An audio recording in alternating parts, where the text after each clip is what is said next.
Welcome back to Usapang Bayan. Kasama pa rin po natin ang Transportify Co-Country Directors, Mr. Paulo Bengson and Mr. Noel Abelardo. Sir, there have been reports just recently, for an instance, that TNVS delivery service such as Grab and Uber Mhm. have been used to deliver illegal drugs. Mhm. How do you make sure that the packages or the parcels that you deliver do not involve illegal drugs? Mhm. Okay, so first, most of our volume comes from clients that have been vetted, wherein there's a sales team that actually goes there, Speak with them. and then gets to know our client. So it would be same as a KYC process ng So banko. you know their business, that Yes. they're not into drugs, Yes. they're into Yes. grocery deliveries Yes. or whatever. Because when clients actually approach us, they ask us, they obviously need help already with their deliveries. So we have our field salespeople. We have a team that actually goes to meet with those clients and understands their business. And so we know what products they're delivering. We're delivering for them.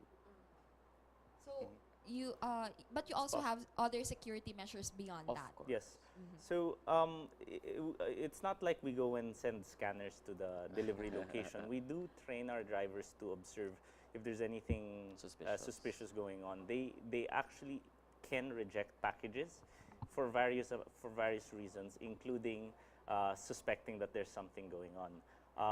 As part of logistics industry, it's normally up to the logistics provider to go and say, hey, there's something suspicious going on, and normally they have the right to inspect. It's under the terms of Yes. service if there's something suspicious. Now, we train our drivers to understand what they're doing. They've done this many times, so they know when something is suspicious. Nothing's ever happened yet on our platform, but what we train them to do is, if van ka, and for example, you're just going to be sending one envelope, you should be suspicious, right? Correct. Because someone's paying you 1,000 pesos to go send an envelope across town.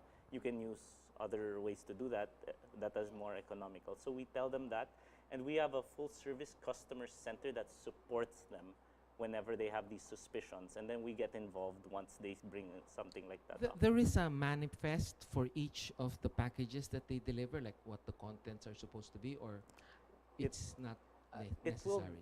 For businesses, Yeah. usually it does. It will vary. Yeah, it will vary.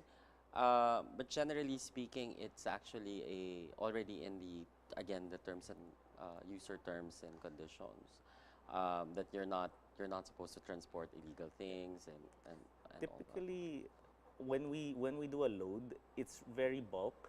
So you either go into a warehouse and you'll see many boxes and you'll see what's So you being can see loaded. that there's a Yeah, business like- Yes, involved. like- It's not like you're delivering it to a sari No, store or no. some corner somewhere No, with because nothing in it. we're not very consumer. We Okay. don't focus on delivering consumer goods. The only time that we become a little bit consumerish is when we do lipat bahay, because that's where most of our big vans are being used for. Because let's face it, back in the day, it was very difficult to do lipat bahay. So it becomes individual in that sense. But for businesses, we really know where we're going and what we're doing, because if the driver goes there, they see a bunch of appliances, they see a bunch of furniture, they see a bunch of office stuff. So they practically know what they're delivering. If the package corresponds to what you're delivering it, where you're delivering it to, Correct. right? Correct. And most of the time it does. And let's say if Yes. it's a lipat bahay, you'll see a bed or you'll see a, Yeah, a or chair. a lot of furniture Um, and all that. Now, talking about the business angle of it, no? Of course, people would like to find a livelihood on their own or be an entrepreneur. What are the parameters that they can expect? Like, how much money can they make, things like that. Okay. So I think the best way to do this is to do this on assuming you do it daily, right? So we have different kinds of drivers. Some that drive full time, some that drive only part time. So I will tell what the potential can be. Now, for our van class, which includes the FB type vehicles and the long van type vehicles, it normally can ranges about 80,000 to 90,000 gross per month, right? That's what a driver would do. But I think the potential is even higher because when you do it per day, on if you really want to do full time in a day, you can do 3. And on average, mga 1,350 to 1,400 Yeah. pesos per booking. And that's assuming That's Yes, gross. per and booking. that's assuming how many hours per booking.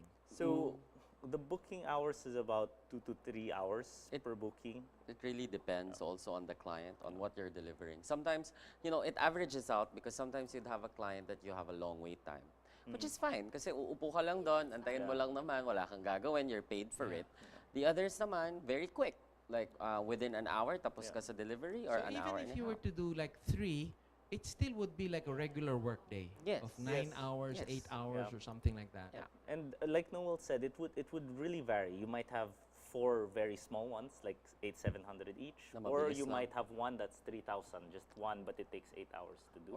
Or our platform also allows for a full day booking. So, minsan i-rent na yung vehicle mo the whole day for deliveries. So at most they can do this 6 times a week because they're coded on one day, right? Yes. Yes, that is correct. Yes, correct. Although you find some that do it 7 times a week because coding only applies in Metro Manila, and there's that's right. there's a We lot have- of bookings outside. We have outside Metro Manila.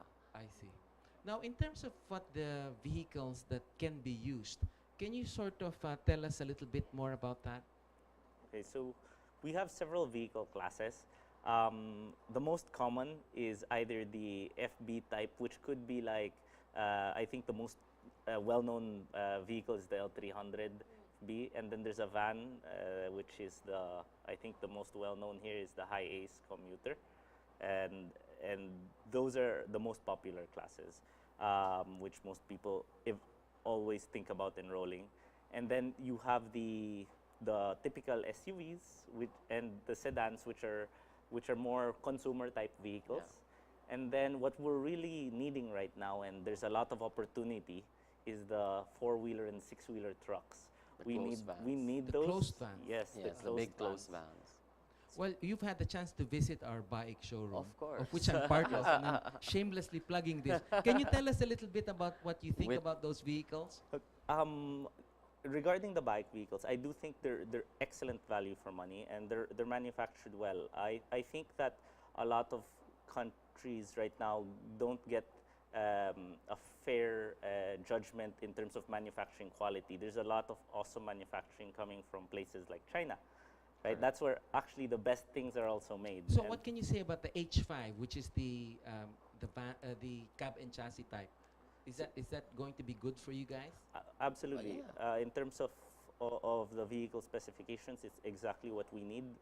Both the FB type and the MZ. Closed van. the closed van configuration, and the MZ45 would fit very well in that same category. There's a lot of demand for it, and right now, admittedly, we're already short Yes. on our supply, and coming into Christmas, we'll just need more and more. Well, you can keep on referring them to us. Don't worry about Yeah, it. Yeah, no we actually put it in our website Oh, already. thank you, Those thank you. those vehicles. The vans that you use, sir, since you are involved in servicing or delivery services, do you remove the car seats?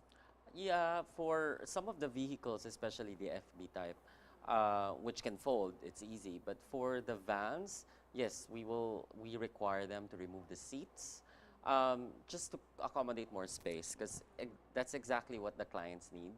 Yeah, and That's you space. charge separately for that, right? Depends on the category. Yeah. You have Yes. different categories Correct. that have a higher payload, Yes. supposedly, and therefore a higher fee. Correct, Yes. So when you have no seats, you become a higher vehicle class where the fare Altogether. becomes way more profitable for But you. but we also maintain our pricing so that the clients actually find it very affordable. It doesn't become. It doesn't And there's become- no surge pricing. No.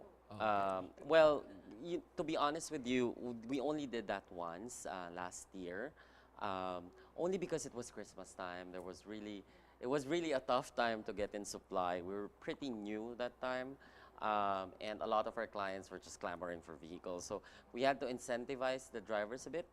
And mind you, this doesn't go to us. It went directly to the drivers, just as a sort of bonus. To incentivize them to take more bookings. Before I pass it on to Rach, you were saying that on a gross basis they can make 80 to 90,000 at least. Does that that's a gross basis because you still need to take out your Yes. fees, right? Yes. I mean, and your fees are 20%? 20%. 20%. Yes. Okay. So once you take that into account, just subtract about 16. Yeah. So So- they'll be left with maybe 60, 70,000. Yes. Yeah, 60, which is still like a manager position for a small company already, right? Yeah. That type of earning. Although it's hard work. Admittedly, I mean, if you become one of our drivers, you don't. It's very different if it's delivery. So you have to be prepared, and we train this. We tell the drivers this during the training. You have to be prepared that really what you're gonna do is kind of tough. I mean, you'd be lucky sometimes. You'd get very light items that you load, like flowers or cakes or things like that, or even small groceries. Um, but for the most part, especially if we're talking about our big enterprise clients, it's really huge items. Like you would need even a helper to do that. So, and you'd carry it on certain floors, or you know. Rich, So hindi ka pwede dito. Kailangan macho. no, because we want to be able to tell our drivers that, so that we create that mindset that, hey, this is a delivery service. You're providing a service to our clients, and we expect a certain level of professionalism from you as well. So, Every when do the drivers get compensated, sir? Is this a 1 month thing or Okay. 15-30 then? So there's two ways to that. Most of it is every 2 weeks, and then that's based on the payment of our business client, and then we remit it to the driver through their GCash. Now they could also take bookings wherein it's direct cash, so payment immediately on delivery. So which is what they like for the most part. yeah. Compared to other types of delivery service, sir, how do you fare? Well, first for regarding cost, I think we're affordable.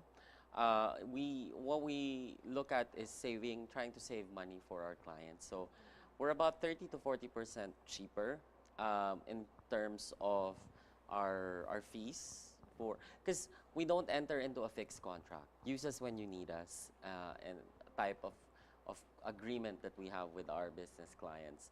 But as we progress more and more, in fact, most of our clients, start trying us in that sense. Like, okay, I have an overflow, or I have a surge of orders. I need somebody else who can help out with deliveries, and they usually use our app, or they sign up under our business program.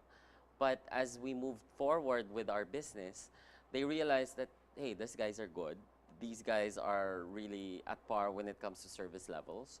So we have a few clients that actually just, okay, I'm gonna let go of my other third-party providers. I'm just gonna focus on Transportify. They're cheaper. They have the same service level. They customize everything for me and things like that. There's just a lot of advantages for them. Well, actually, one other advantage which you might not be aware of is the endo problem that some of these companies are facing, where they're being asked to absorb their third-party logistics provider. Well, Yes. yeah. I mean, it's one of those things. Our platform doesn't just outsource the vehicle. It outsources the driver. It empowers both sides. If you look at it, you as a company don't need to take in a labor, a headcount, and you as a driver partner, you work only whenever you Maximize. want, Yes. right? And if you Drive have a only when you want. schedule that you have a family obligation, you really don't need to commit to working that time as well. So it's a win-win for both sides, and both sides get what they want. Well, marami po tayong pag-uusapan sa ating pagbalik. Please stay tuned.